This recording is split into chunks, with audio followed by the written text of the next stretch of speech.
Bismillah wassalatu wassalamu ala rasulillah wa ala alihi wa sahbihi wa sallama tasliman kathiran ma ba'd. Dukan godiya ta bata zuwa ga Allah subhanahu wa ta'ala. Muna gode masa haka muna sake jinjina wa Allah subhanahu wa ta'ala da ya kawo mu yau a wannan gari na Janzur haduwa da 'yan uwa. Muna roƙon Allah subhanahu wa ta'ala ya tabbatar da mu akan wannan addini ta musulunci. Haka kuma roƙon Allah subhanahu wa ta'ala ya karba mana ibadunmu baki daya.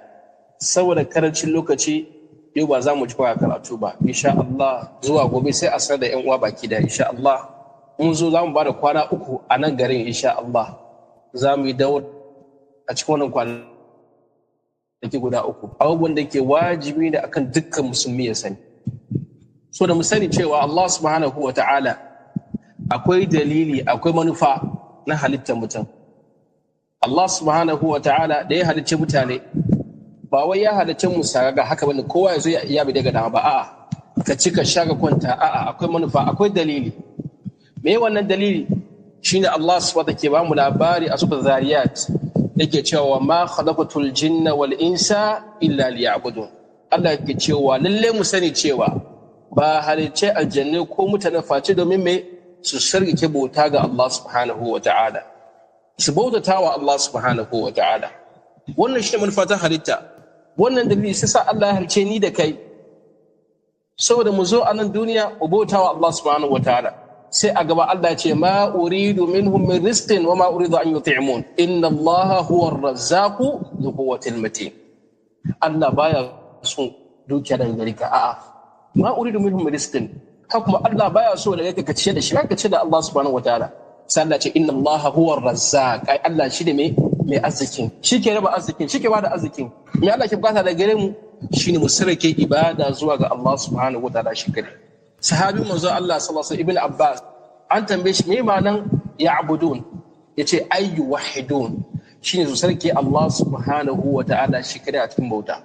A wurin dalili Allah subhanahu wa ta'ala ya rice mu. A wata aya Allah ke cewa afa hasibtum annama khalaqnakum abathan wa annakum ilayna la turja'un. Shin kuna tsammani cewa mu halice ku haka sagaga babu wata dalili? Kuma shin kuna tsammani cewa ba ku koma gare Allah subhanahu wataala, ba ku koma zuwa gare ni ba? Za mu mutu, za mu koma zuwa ga Allah subhanahu wataala. Zai muna hisabi shin abin da ya halice mu domin shi, shin mu yi wannan aiki, shin mu aikata wannan manufa, shin mu sarke bauta zuwa ga Allah subhanahu wataala shi kare.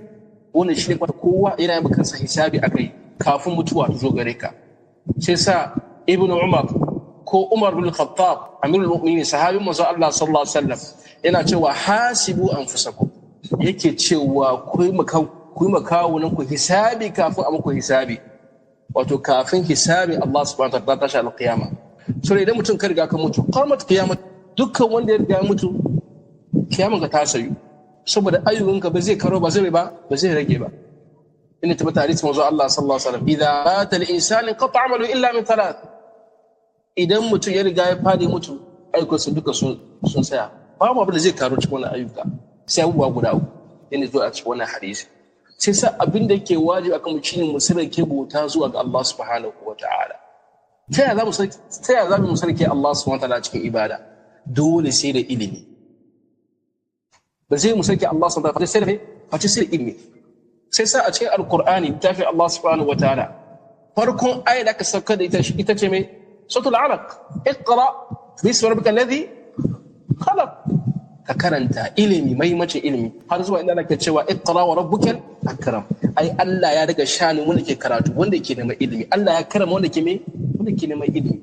Ya tabbata hadisi Abu Hurairah radiyallahu anhu da hadisi da dama, hadisi Allah sallallahu alaihi wasallam talabul ilmi fariidatun ala kulli muslim, cewa neman ilimi wajibi ne akan dukkan musulmi. Zaga wani ayoshe ce ni ban sani ba, ni jahili ne. A wannan zamani tamu baka da uzuri a gaban Allah subhanahu wataala.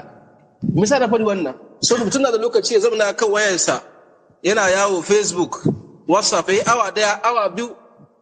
Wani ma kawai sai ya bude data fina-finai, wanne ya gama wannan ya bude wannan haka yana scrolling haka ya ba ta lokaci a kai. Haka mutum idan ji labari cewa akwai Chelsea da kaza football match, shikenan ya ma biya kuɗi je zama na duba wannan kullun kafan da ake yi.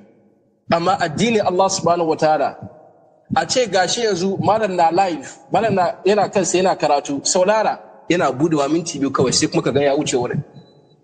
Amma fina-finai haka za ga mutum ya zama na awa 1 awa 2 kalli wancan bai kuna cewa kana da uzuri a gaba Allah subhanahu wataala. Da kada lokaci an ce bayan sallah akwai karatu dan damar ka ba ka zo ba, amma wurin fina-finai za ka yi tafiya mutum zai zama na waje yana hira da yan wayensa. Ina uzurin ka gaba Allah subhanahu wataala cewa ba ku koyi ilimi ba. Kaga abubuwan da ke wajibi a kanmu mun jahilce wannan abubuwa. Na farko mafi girma abubuwa shine mai tauhidi, sarki bauta zuwa ga Allah subhanahu wataala. Sai sa alqur'ani gabaɗin ta asaka da tasawuf bayanin tauhidi. Yadda Ibn Qayyim ke fara kace alqur'an kullu fi tauhid. Qur'ani ba kire da tauhid bayani akan me akan tauhidi, sarki bauta zuwa ga Allah subhanahu wataala. Wannan shi da yasa Allah subhanahu wataala ya halice mu. Allah ke cewa wa laqad ba'athna fi kulli ummatin rasula an i'budu Allah wajtanibu at-taghut. Lalle mu sani cewa a cikin kowace al'umma sai da Allah ya tura manzo. Misal Allah ya tura su mai dalili? Mai wazin da suke yi? An i'budu Allah, su yi kiran mutane. An i'budu Allah, sai ki bauta zuwa ga Allah subhanahu wa ta'ala shi kare. Wajtanibu at-taghut, a guje wa taghut. A guje wa taghut. Me taghut?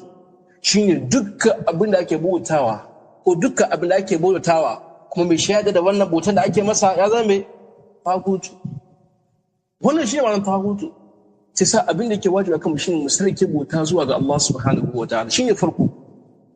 Sai sa da'awa ta musulunci ta gina akan wannan kalma ta tauhid. Sai sa mutum da musulunci yake ce mai fada kalmatu la ilaha illallah. Sai wannan shaida ko ba haka ba? Me ma'anar wannan shaida? Musamman wannan shaida kuwa da yawa suna fada a harshe ko muna fada a harshe amma musamman nan ta ba da yawa. Mutum zai zama masallaci ya karanta so dari la ilaha illallah la ilaha illallah la ilaha illallah amma bai san ma'anar ta ba. Yana fita masallaci sai ga yana yanka yana ba wani kuma bayan Allah subhanahu wataala. Yayi tuntube zai fadi a kaza sai ce shehu kaza. Yanzu ma da zan tambaye ka.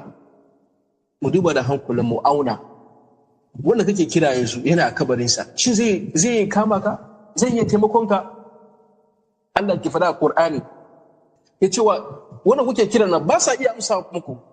In tad'uhum la yasma'u du'aakum wa law sami'u mastajabu lakum wa yawm al-qiyamah yakfuruna bi shirkikum. Allah ke cewa wanda kuke kiran sunna ba sa iya jami'in suke faɗa. Kai ko aka suna ji mastajabu lakum ba su iya amsa muku ba. Haka za su haɗa kai ma za su kafirce wa shirka da kuna hada su da Allah da Allah subhanahu wa ta'ala. Wani shi kuri ke shi a matsayin wanda zai taimake ka bai iya taimakon ka.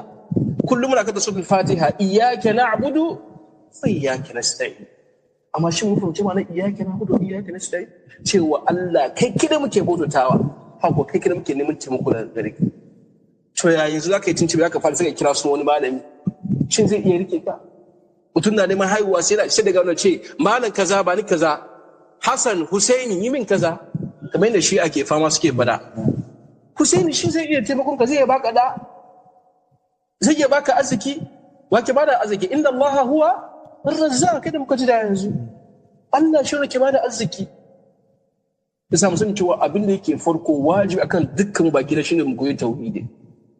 Sai shine farko kalmar da ake fara da cikin musulunci. Ashhadu an la ilaha illallah. Me ba wannan kalma ta la ilaha illallah? Allah abubuwa guda suna kunce cikin wannan kalma la ilaha illallah shine an-nafyu wal ithbat, korewa da me tabbatarwa.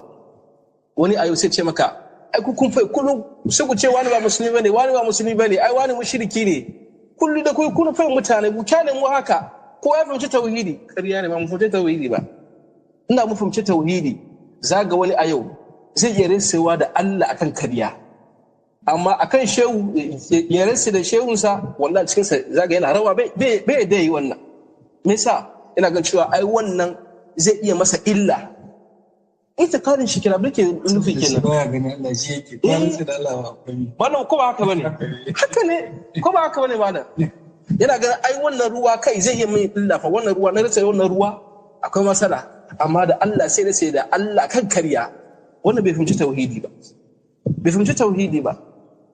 Ya sa mu san cewa wannan shine asalin matan mu gina a cikin zukatan mu kada da ayyanmu da matan iyalan mu saboda dukkan wanda ya mutu ba kan tauhidi ba shi da rabu aljanna. Allah ke cewa innahu man yushrik billah faqad harrama Allahu alayhi aljanna wa ma'wahu an-nar wa ma lidh-dhalimin ansar. To ba ka malam, Allah ke cewa innahu man yushrik billah, dukkan wanda ya hada Allah da wani faqad harrama Allah, haramun ne a gare ka shiga aljanna. Kuma su shine wuta, ha kuma azzalimai ba sa da wanda zai taimake su daga azaba ta Allah subhanahu wataala. Babu wata zunubi a bankasa da ya fi girma akan shirka. Kamar da Allah yake haka tabbata kan Luqmanul Hakim, ya bunayya la tushrik billah inna shirka la zulmun azim. Ya kai kaka hada Allah da su da shirka, ita ce babban zalunci a bankasa. Amma ga yau a unguwanni mu dan fashi barawo sai ce kai malam ka kiyaye wannan fa, wannan dan barawo ne, ai wannan masanaci ne, ka kiyaye shi fa. Amma wanda yake mai sihiri in boka shi ga sai ga unguwa na karama shi, ai malam wani malam ka fito ba duka masa. Amma ka gan barawo ana zuba shi a unguwa na cewa kai hatara fa. Mun kasa fahimtar cewa shi wannan sharrin sa yafi mai yafi barawo. Saboda wani yana rusa maka mai addini ne gaba daya. Shi barawo kuma wannan mai zunubi ne, amma laga da ma zai iya gafarta masa. Kuma dukkan wanda yake ko da ya kasance barawo amma yana kan tauhidi ya mutu ya kuma zuwa ga Allah subhanahu wataala, ko da Allah ya masa azaba wuta ka ya shiga aljanna. Amma mushriki faqad harama Allah alayhi aljanna, haramun ne abadan baya shiga aljanna. Kuma sai ga yau a unguwa so da ba mu fahimci muhimmancin tauhidi ba, ana ga cewa barawo ya fi girma akan mushriki. Ana yin kana ba aljanna ko bai Allah subhanahu wataala. Sai mu san muhimmancin tauhidi. Tauhidi shine asali. Dukkan wanda ya tabbatar da tauhidi zai yi rayuwa mai daɗi. Kuma da Allah ke ba mu labari a littafinsa, nuhyiyannahu hayatan tayyiba, zai yi rayuwa mai daɗi so da ya gina jinsa kan tauhidi. Zagaye wasu masu wazi za su fara kantar da mutane, su fara kantar da su misali girmama iyaye, rabuwa da shan tawa wiwi da makwancin abubuwa. Ba shine farko ba, tushen shine mai tauhidi. Bisa lokacin da manzo Allah sallallahu alaihi wasallam ya ake Mu'adh bin Jabal zuwa ga Yemen, haka kuma Abu Musa al-Ash'ari, dukkan su sai da ba su khutta, ya ba su masayi, ya ba su hanya me za su fara da'awa da shi, me za su fara kira mutane zuwa gare shi. Yace awwal ma tad'uhum ilay an yuwahhid Allah. Farko da yake so shine mai a tabbatar da ibada zuwa ga Allah subhanahu wa ta'ala, sarki buta zuwa ga Allah subhanahu wa ta'ala shi kadai. Isa ba zan faɗi la ilaha illallah ba, la ilaha faɗi shi sallah ba zai sa mutum shiga aljanna ba, a sai da aiki. Illa man shaida bil haqqi wa hum ya'lamun, ka shaida ka fahimci ma'anar la ilaha illallah. Isa da tana da sharuɗa, al-ilm wal yaqin. Wani muka yi karatun shi a kududul athariya, ba su ko kuna tana maka sukokin ilimi, mai karatun shi ana ko ta hanyar waya mai karatun shi. Al-ilm wal yaqin wal qabul wal inqiyad fadri ma aqulu, wannan su ne sharuɗa ta la ilaha illallah. Ka fahimci me ma'anar la ilaha illallah. So akwai masu fara la ilaha illallah yin kai ga wani aljanni, zai fari sai kira wani malami, wannan shi ya fahimci ma'anar la ilaha illallah, shi ya fahimci ma'anar la ilaha illallah kuwa bai fahimci ma'anar la ilaha illallah. Ina fara la ilaha ma ba shi da yakini akan ma'anar la ilaha illallah. Yasa mu gane cewa wannan addini gaba dayanta ta gina kan tauhidi. Tauhidi ta ce asali. Idan babu tauhidi duka sunan tunke yi, azumi, zakka duka babu. Ahmilatun nasiba Allah ba zai kadi ba. Saboda tauhidi ta ce ne tushe. Yasa hadithin Ibn Umar, buniyar Islam ala khamsin, na farko ya ce me shahadatu an la ilaha illallah, na farko. Idan babu wannan sauran duka me sun zube. Sauran duka sun zube. Yasa shirka bala'i ne. Shirka na rusa mutum.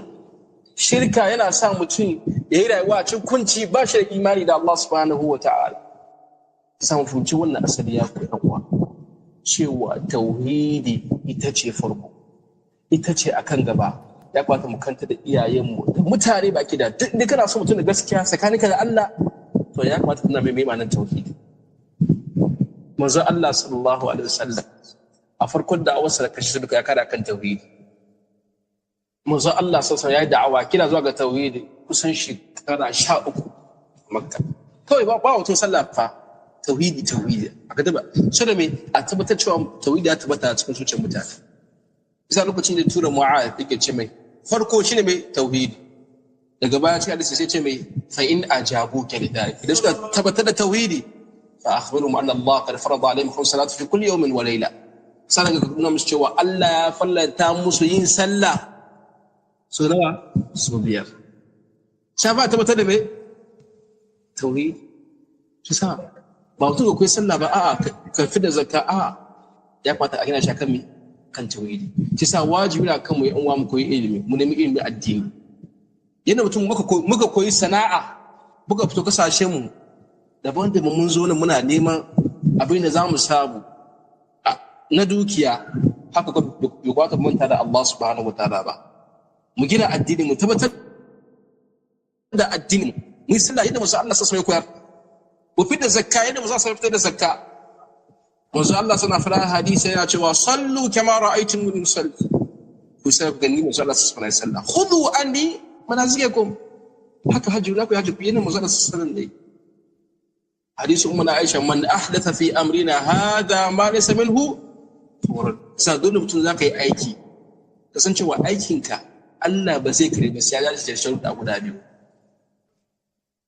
sharadi na farko shine mai ikhlas ka gina aiki akan tauhidi kana tauhidi so da wanda ba shi tauhidi aikin ka duka ba dama ba karba asali ba karba amma idan ka gina shi akan ikhlasi sai sauran sharadi na biyu shine mai almutaba ya kasance yanda manzon Allah sallallahu alaihi wasallam dalili kuwa fadi Allah ugi sarki wa ma ataakumur rasulu fakhuduhu dukkan abinda manzon sallallahu alaihi wasallam shi kuma bari ku da shi وإن كان يرجو لقاء ربي فليعمل عملا صالحا ولا يشرك بذات ربي أحدا ولا شبدا ولا بتافتر في لي أنا فليعمل عملا صالحا أي يمن الله سنسوي ولا أيجي ولا يشرك بذات ربي أحدا وكذا يمي كذا يشرك سأقول نشني شبدا ولا بيونك كربن دكا أيوكا إذا عند يوم متوزي سلا شكرا 40 wannan sharuɗa guda biyu ko akwai dai babu daya aiki same ba karbi bane wurin Allah subhanahu wataala sai an tambaye Abu Ali ko Abu Ali wato Fudayl bin Iyad yace dukkan wata aiki kafin Allah ka yi aiki sai ya dace akan wannan sharuɗa guda biyu shine al-ikhlas wal mutaba ay akhlasuhu wa aswabuhu bisa mu fahimci cewa wannan shine tushen addini ba ma so mu jinkirta yau saboda dare ya riga ya shiga sai a sanar da uwa insha Allah gobe za mu fara daura da za mu saka insha Allah ina ji yana da muhimmanci muka tawo littafi taskokin ilimi tunda kuma nuska ina ji ko kuma nuska insha Allah sai mi wannan taskokin ilimi haka da kuma kifayatul muta'abbid wa tuhfatul mutazahid na al-hafiz al-mundhiri so dukkan mu fahimci abin da ke wajibi akan mu na me na musulunci wannan abubuwa da shafi wannan wato rukunin musulunci guda 5 shahada qama sala ta yi zakka wa sam ramadan wa hajji bait wanda ya kwata dukkan musulmi ya ce kowace musulmi ya san wannan abubuwa so da zai bauta wa Allah kan me akan basira amma ko wallahi ba mu da uzuri gaban Allah subhanahu wa ta'ala ba mu da uzuri wallahi sai kwata dukkan kowa ya kansa wazi kowa ya kansa hitabi cewa Allah ya sake ba mu dama har yanzu muna rayu ba mu kuma zuwa ga Allah subhanahu wa ta'ala ya kamata mu jajirce ku ba wa kanmu sabon dama mu fara neman wannan ilimi na addinin musulunci wani mai karatun Qur'ani mai fara koyi karatun Alqur'ani kar ka bata lokaci wallahi ko da minti 10 ne minti 5 ka ba Allah subhanahu wa ta'ala wannan shi manufar mu a dalilin wannan Allah subhanahu wa ta'ala ya halice mu mu fahimci wannan ya koyan wa a dalilin haka Allah subhanahu wa ta'ala ya halice mu ba za mu fada wa Allah subhanahu wa ta'ala idan mun bauta wa Allah subhanahu wa ta'ala ba akan yanda Allah subhanahu wa ta'ala nuna mana amma mun zo duniya mun koyi aiki mun iya sana'a amma abin da yake mafi muhimmanci akan mu shin mun koyi yadda ake alwala sallah shin mun damu da shi kuwa ma sahabban manzo Allah sallallahu alaihi wasallam kana ka samu wani balarabe kauye zai tashi a kasarsa ya zo da tambayoyi ga manzo Allah sallallahu alaihi wasallam yani mai sai da zai addinin sa amma a yau ga mu da wayoyi za mu buga waya ko da shi lokaci amma ba za mu yi ba. Abubuwan da zai ba ta lokaci shi kawai muke yi. Ya kwata a kodayaushe halussunanmu, kodayaushe muna mutum Allah subhanahu wa ta'ala. Muna tsara Allah subhanahu wa ta'ala. Muna raya zukatanmu. Kamar yadda mutum muke cin abinci, muke raya jikin. Haka akwai kuma abinci mai zuciya. Shine mai sani Allah subhanahu wa ta'ala. Neman ilimin addinin musulunci. So da kada wannan ilimi zai kawata ka. Zai ga fahimci da ka bauta wa Allah subhanahu wa ta'ala. Shin baka so idan ka kuma ga Allah subhanahu wa ta'ala ka samu lada ya dinga zuwa ka kabari? So idan ka riga ka koma ga Allah subhanahu wa ta'ala ai kun tarka sun sai wannan abubuwa guda uku da muka ambata wannan hadisi. Me wannan abubuwa guda uku na farko shine me sadaqatu jariya. Sadaka mai gudana. A da ilimin tafawo be ko ko ilimin da kame ga mutane kuma su ma suna amfana. Na uku shine me waladu salih yad'u la. Allah ya mallaka maka da kada yaro da kwarai yana daga hannu yana maka adda. Wanda suka ce dukkan wani abubuwa guda uku wanda ke kan gaba shine mai ilimi. Sannan baka da ilimi yaron ka zai zama yaron kwarai. Mutum da kuma ya maka adda kana kabari. Dole sai ka kame sai ka karantar da shi. Isa ilimi shine kan gaba. Ilimi na da muhimmanci sosai. Ilimi shine rayuwa baki da. Malamai suka ce ya ishe mutum alfahari. Zagan cikin duniya babu wanda ke so a ce mai kai jahili. Amma ka ce kai malam sai ga yana farin ciki yana jin daɗi. Allah wani ka ce jahili shi yake kamar ka ce mai kafiri. Kamar ka ce mai kafiri ko? Ka gani. Amma ka ce malam yana ga kamar kai da ka tarja shi. Wannan kawai ya ishe mutum san cewa lallai ilimi na da mai iqra wa rabbukal akram. Allah ya karama wanda ke karatu wanda ke neman ilimi. Da samu san cewa ilimi na da muhimmanci. Ya kamata a koda yaushe a sami wanda ba ka neman ilimi, karatun alkur'ani, karatun hadisan manzon Allah sallallahu alaihi wasallam. Sai muke dawa cewa muna son manzon Allah ko ba ma irin aikin manzon Allah sallallahu alaihi wasallam. Kamar yadda mutum idan kana son mace, shin ko mace kake aura? A'a, sai ka san halinta. Kai sai ka bi dake ka san komai kusa abubuwa da yawa gare da ita.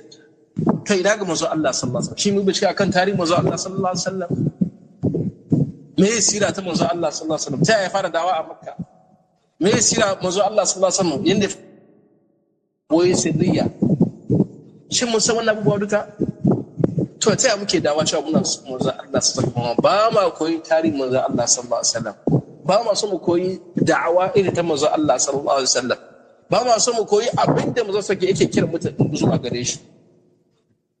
Gabanin manzo Allah sallallahu alaihi wasallam ya ta kira zuwa ga tauhidi tun farkon da wasa haka shidda a wasa yana kwance a gudun mutuwa yana cewa la Allahu yahuda wan nasara ittakhadhu qubur anbiya'ihim masajid yace Allah ya sini bai yahudawa da nasara saboda su rike kaburburan malaman su a masami abun bauta ko abubuwan guraren bauta ko bai Allah subhanahu wataala kamar da wasu suke aikatawa malamin sa ya kuma zuwa ga Allah sai a mai da wurin ame masai wurin bauta sai a kawo masu marasa lafiya suna kwashe kasa suna cewa malam kaza ba mu lafiya malam ba ka taba ji ba she malam daga ma da yawa maki kaga ma fitara ko fitar ga kana wani irin aiki ne haka mutum da ke a kabari ya mutu shekara kaza da amma ka zo kana kiransa shi yana neman addu'a yana neman addu'a ga kai kamar addu'a Allah gafarta masa abu da ya aikata amma haka zaka mutane suna kwashe kasa suna shafa a jikin su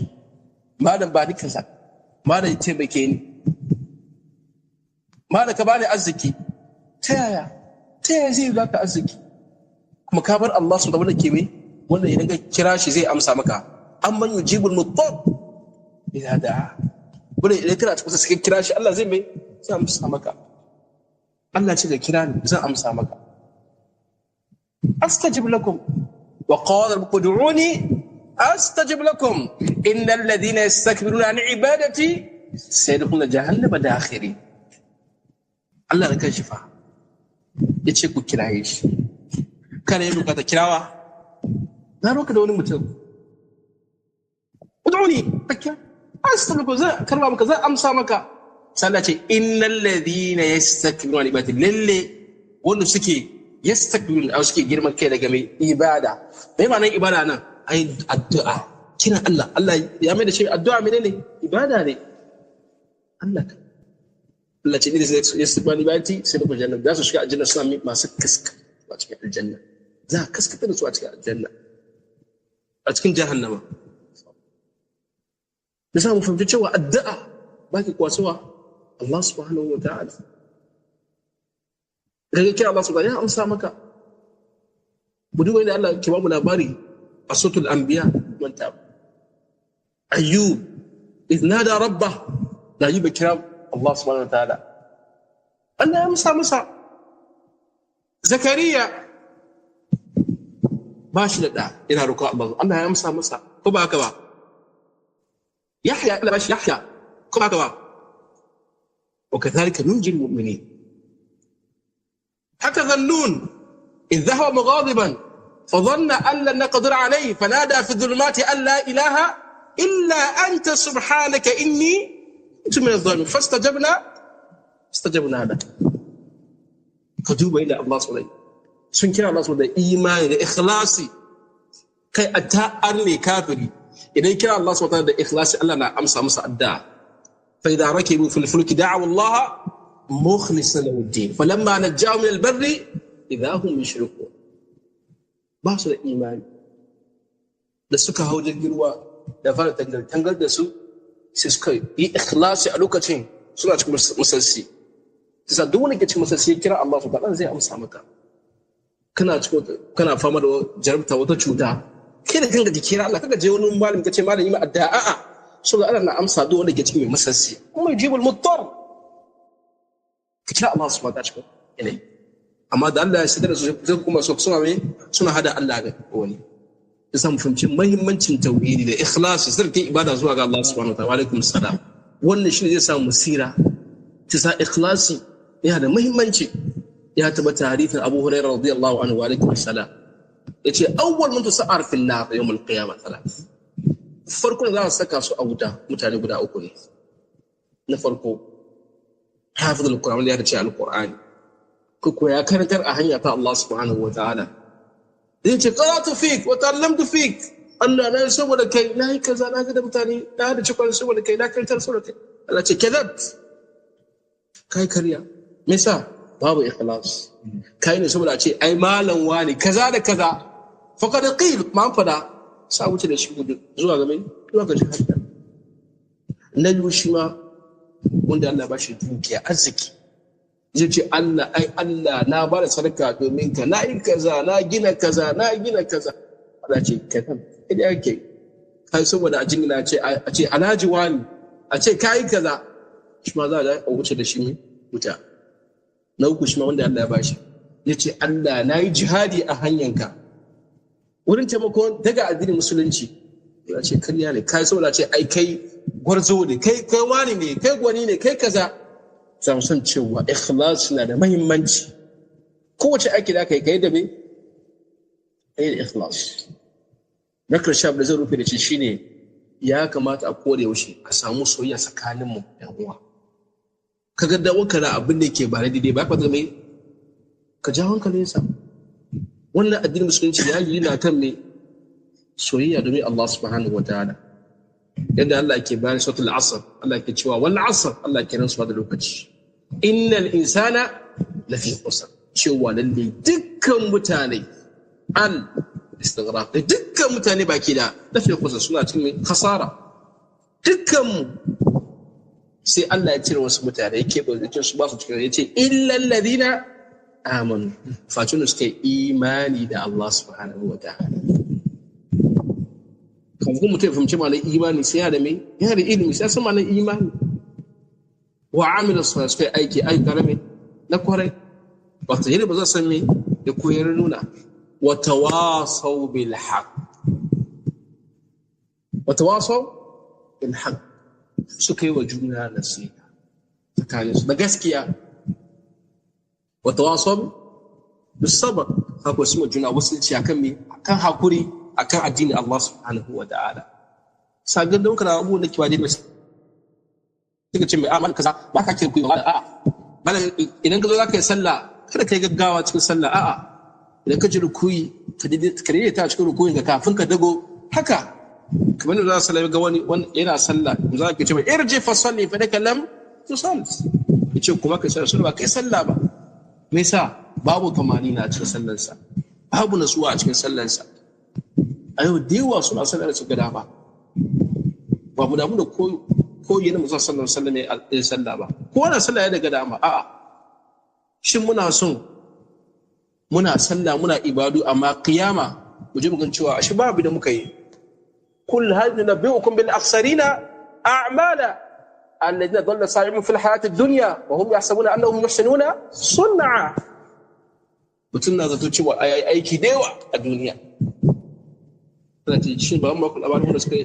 hasara ba ka zo duniya kana ta ibada kana zakka kai sallah kai azumi kana fidda zakka kana komar a ba ka gina ibada ga kan tauhidi ba za ka je baka ladawar Allah subhanahu wa ta'ala duka ya rushe qadimna ila ma amilu min amalin faj'alnahu haba'an manthura kuma yake ne kawai babu aiki sai wata fahimci girman tauhidi da tabbatar da ibada zuwa ga Allah subhanahu wa ta'ala da soyayya tsakanin juna muna nuna mu juna abin da ke daidai wannan shine abota na gaskiya amma ba ka ga muka na kan abin da ke ba daidai ba kuma ka kyale shi akan haka wannan ba kun kila kwarai bane fa bi'sal qarin zai fata shi fa bi'sal qarin ba huki bane sai ka ta mu yi hakuri da juna kuma wa tawassu bis sabr hakuri malamai suka ce hakuri ya kasu gida uku na farko hakuri akan wurin biyayya ga Allah subhanahu wa ta'ala saboda ta'atillah daga mutum an kira sallan fajr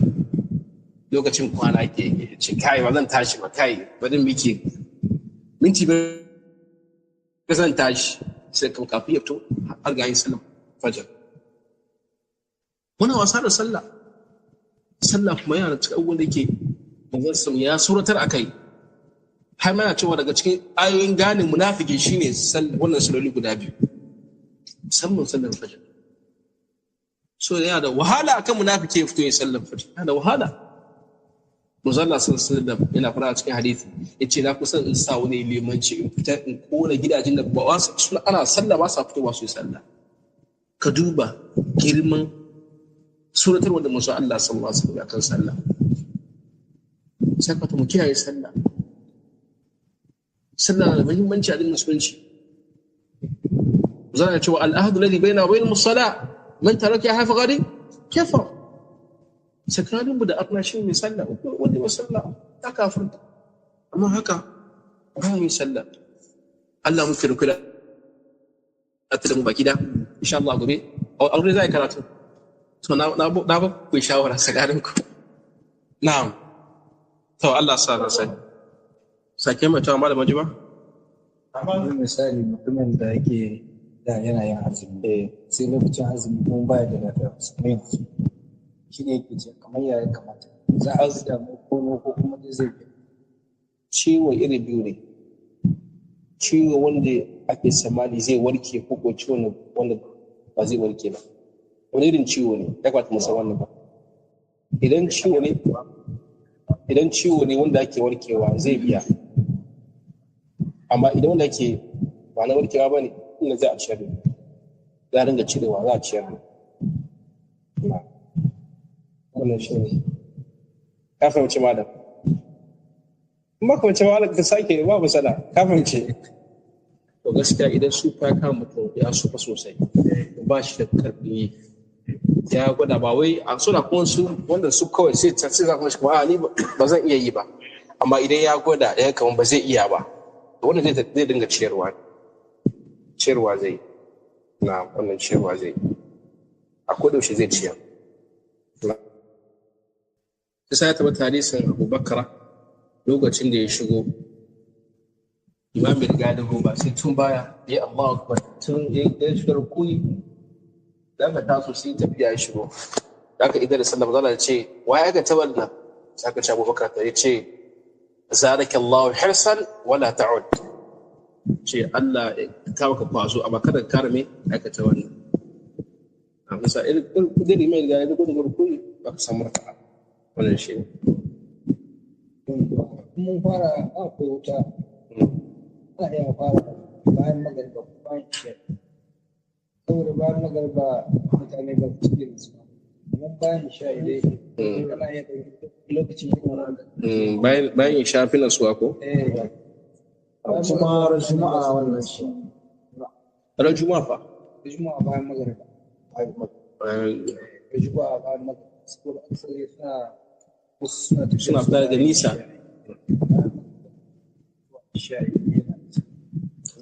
musan karatu kuma lokacin malamin lokaci da wannan ina nan kowace lokaci ba masana kwana uku ina nan can zo insha Allah ta ku sadawa kwana uku Allah samu dace